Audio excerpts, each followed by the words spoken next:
Os ímãs são corpos de materiais ferromagnéticos que têm a capacidade de atrair outros materiais ferromagnéticos e também, mas muito fracamente, materiais paramagnéticos, como platina, potássio, paládio, sódio, lítio, alumínio, cromo e algumas outras ligas de ferro. Chamamos de substâncias ferromagnéticas as substâncias que imantam sob influência de um campo magnético externo. Então, se esse material ele se torna um ímã por conta de um campo em volta, aí eu chamo esse material de ferromagnético. Temos como exemplo cobalto, níquel, ferro, bem como outras ligas que também contêm essa propriedade. Os corpos ferromagnéticos são sempre atraídos por ímãs. Esses corpos normalmente são conhecidos como magnéticos. Os ímãs são dipolos, ou seja, tem dois polos. Aqui nós vamos observar como é o sistema de atração e repulsão de um ímã. Como ele tem dois polos, nós vamos colocar um polo norte e um polo sul. Aqui eu tenho esse exemplo e vamos colocar do lado um ímã. Como eu posso observar que as extremidades mais próximas de um e de outro são opostas, um polo norte e um polo sul, eu espero uma atração entre esses dois ímãs. Outros exemplos nós podemos montar também. Aqui eu tenho um sistema onde eu tenho um polo sul próximo de um lado e do outro ímã. Quando eu coloco essa situação, observo que eles se afastam. Então, existe uma repulsão dos iguais. A mesma coisa ocorre se eu colocar o polo norte de um ímã próximo do polo norte de outro ímã. Eu também vou observar uma repulsão. Então, nós temos como geral que os opostos vão se atrair e os iguais vão se repelir. Então, este é o funcionamento de um ímã. Lembrando que sempre que eu quebrar um ímã ao meio, ele vai formar novos dois ímãs. Então, eu não posso separar o polo norte e o polo sul de um ímã.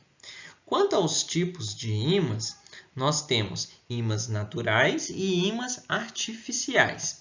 Os ímãs naturais, eles possuem propriedades magnéticas e eles são constituídos de magnetita, que é o óxido de ferro. E são encontradas na natureza dessa maneira.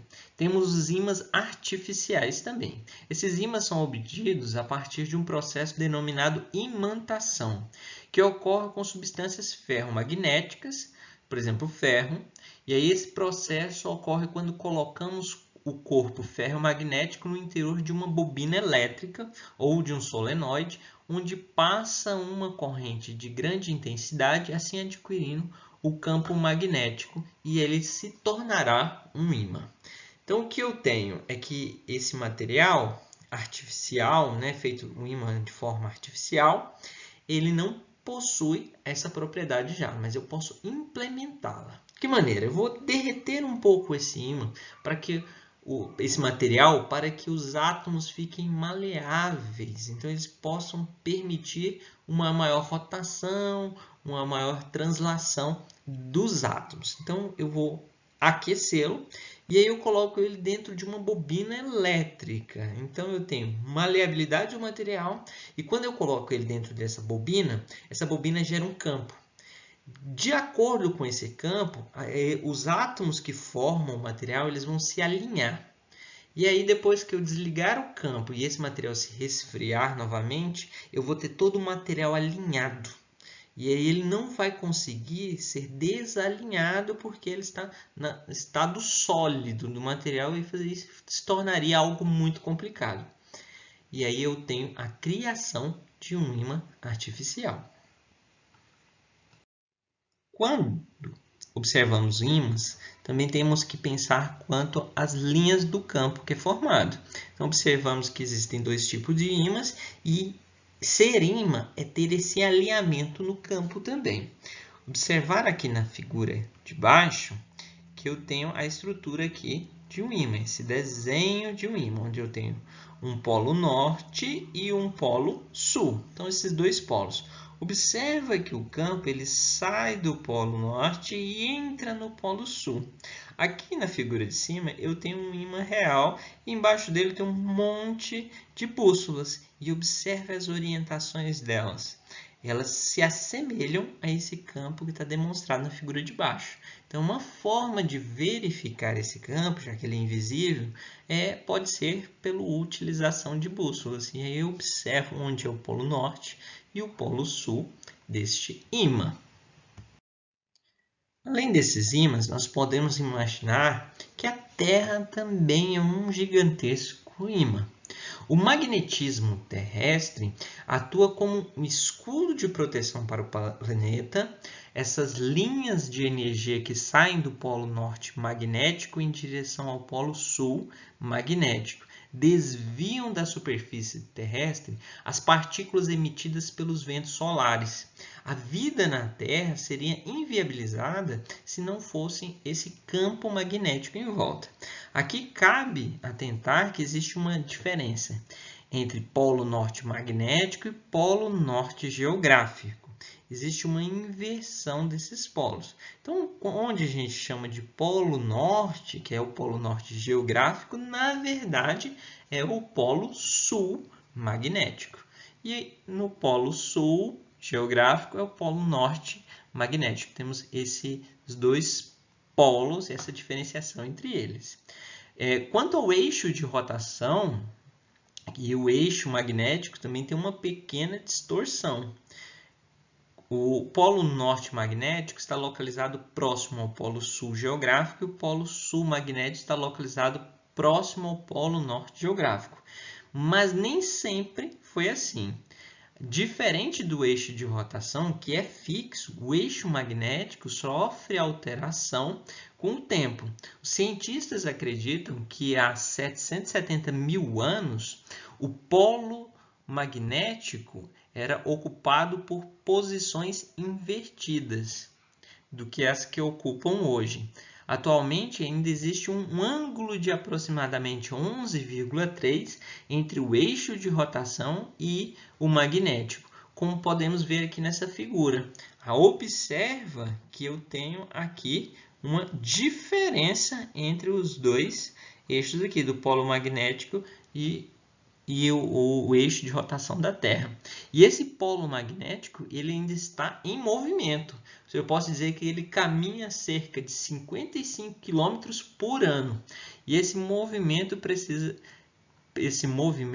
ele precisa ser constantemente calculado para que os sistemas de geolocalização, como os GPS que utilizamos, possam ser corrigidos e ajustados.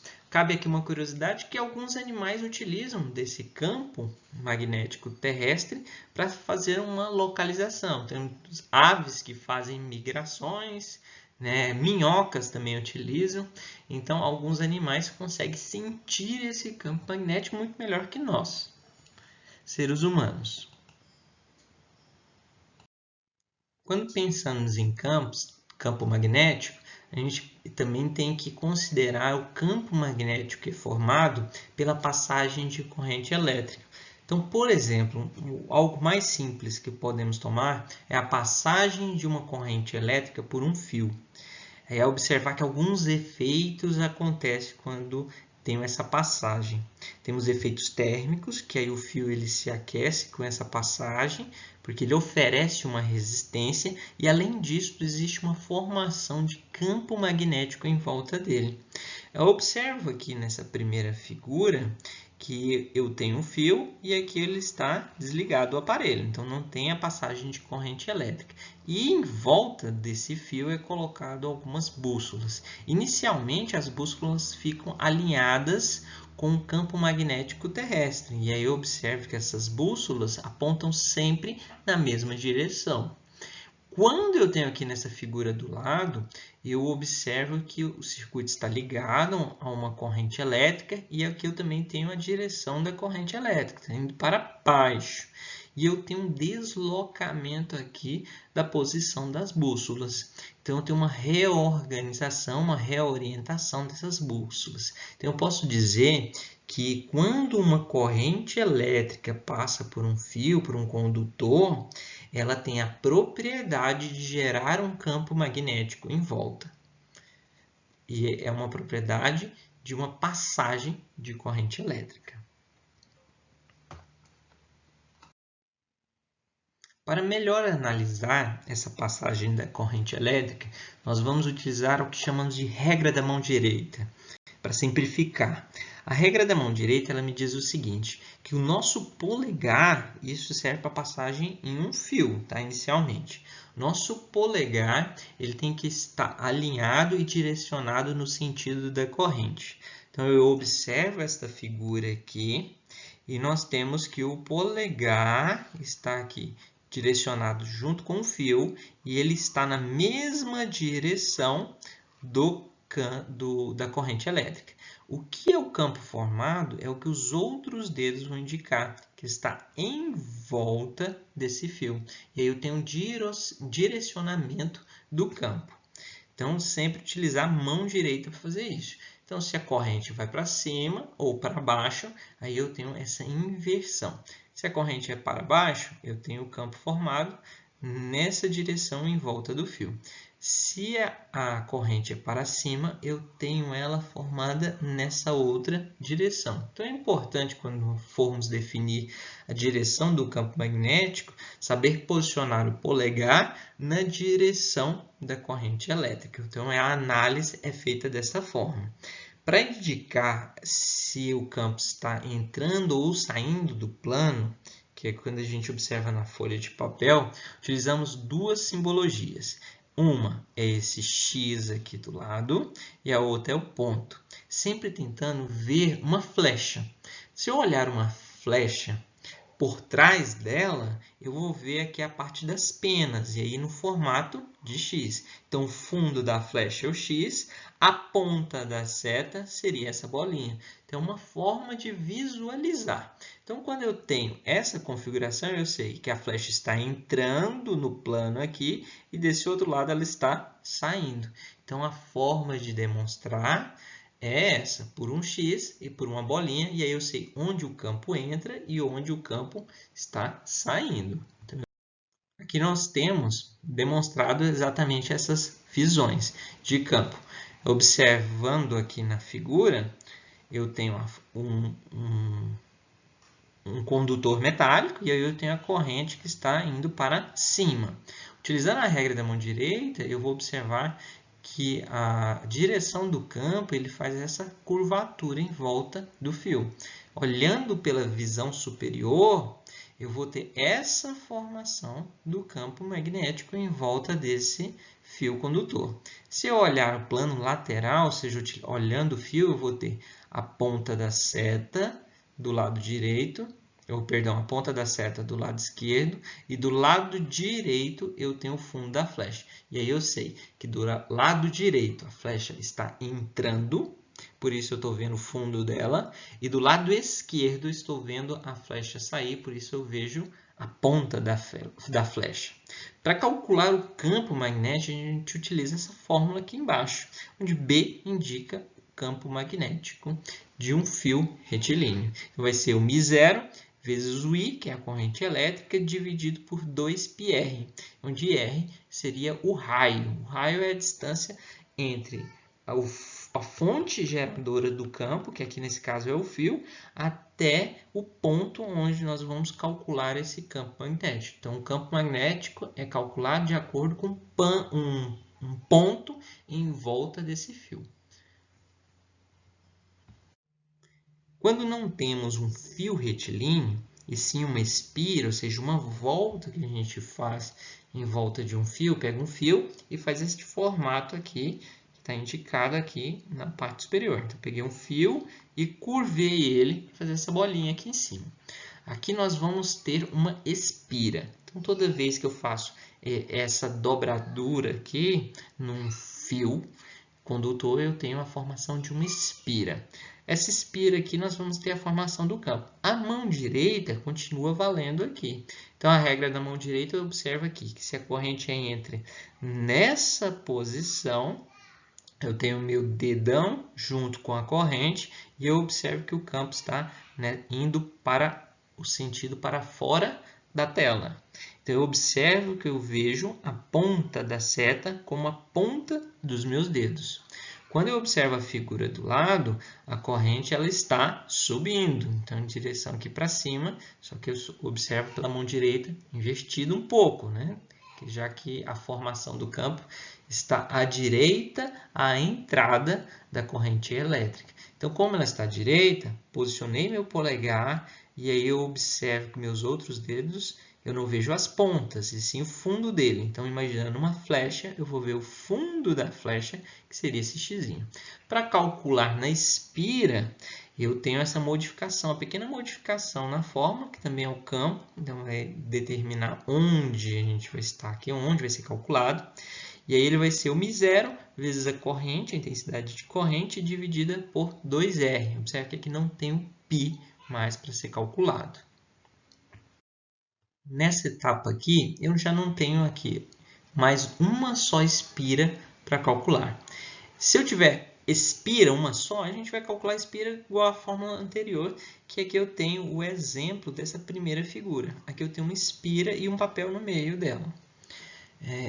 Uma espira, aí ela observa aqui que tem um campo formado, então eu tenho um material aqui que ele consegue interagir com um campo magnético formado, pode ser uma limalha de ferro, por exemplo, né? Um pedaço de bombril que foi partido, alguma coisa do tipo, né? Que tenha essa interação com o campo magnético. Do lado direito aqui, nós já temos várias desses circulozinhos, ou seja, esses circulozinhos são as espiras. Então, quanto mais espiras eu tenho, maior vai ser a intensidade do campo formado. E aqui eu tenho a formação de um solenoide. Então, eu tenho espira quando é uma só e o solenoide quando for mais de uma espira. Na fórmula, o que vai mudar a intensidade do campo gerado é a quantidade de espiras que ele tiver. Então, quanto maior o número de espiras, maior o campo formado.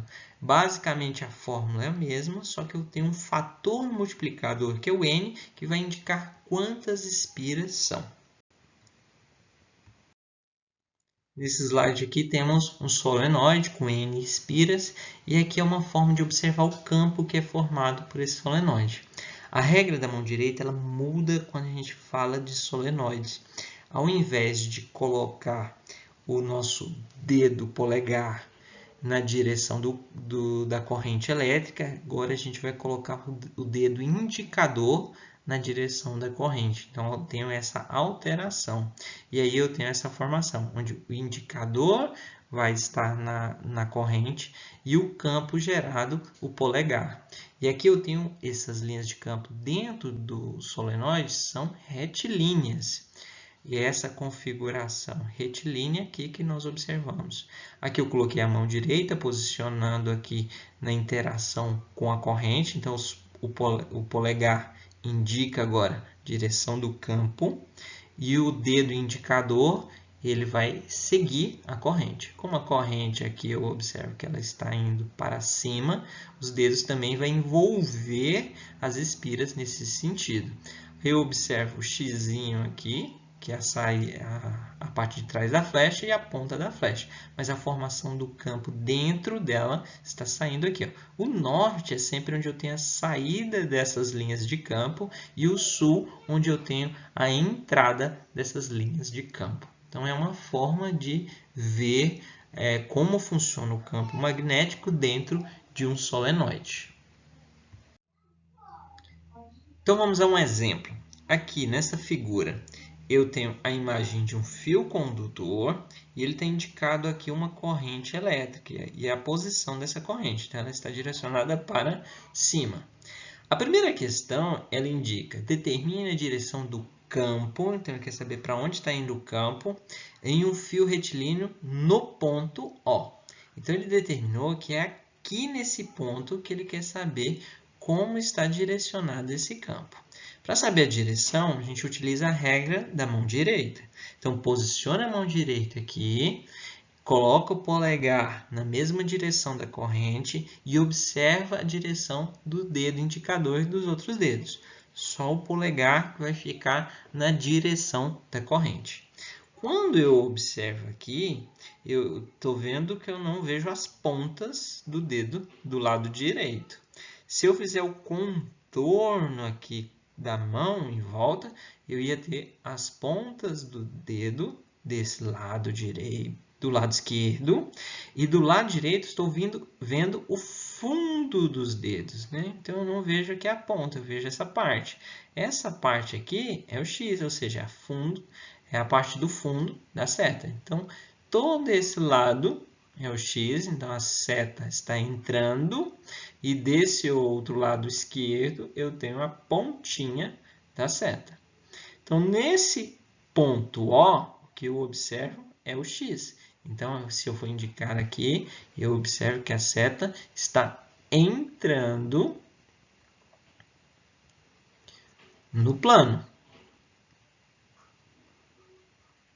E aí, a indicação no ponto O é um xizinho aqui. É isso que eu estou vendo.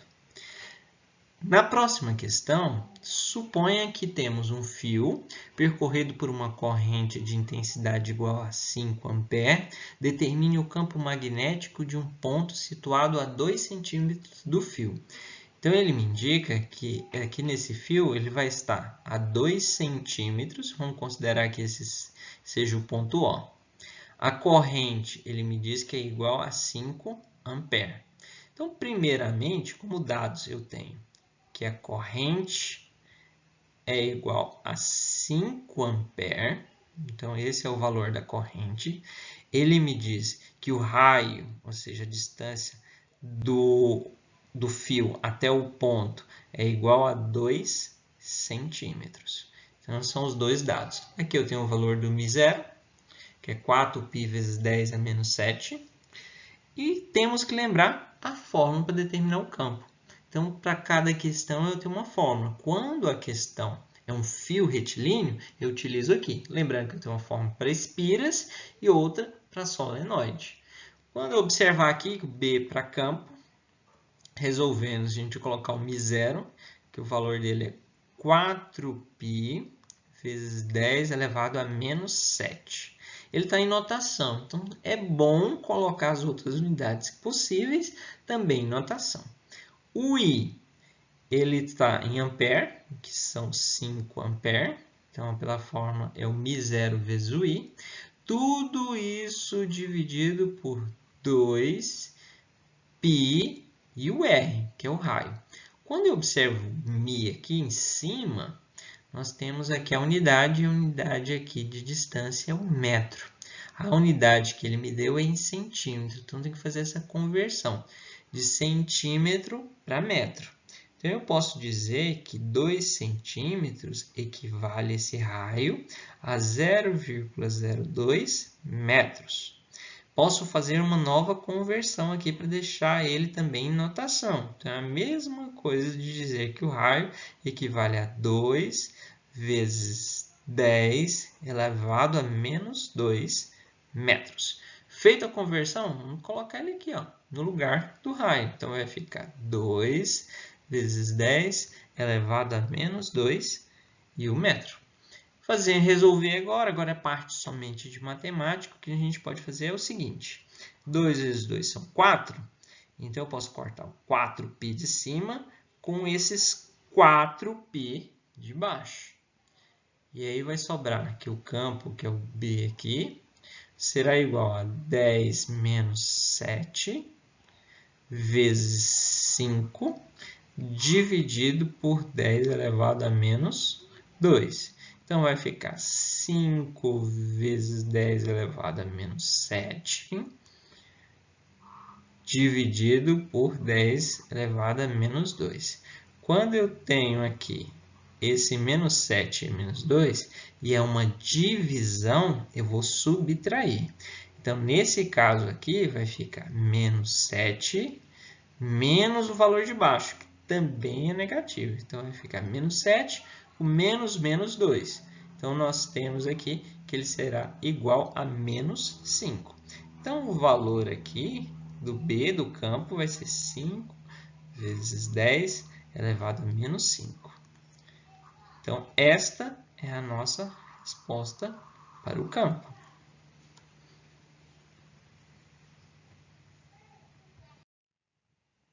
Esta foi a nossa aula de revisão. Até a próxima e continue estudando.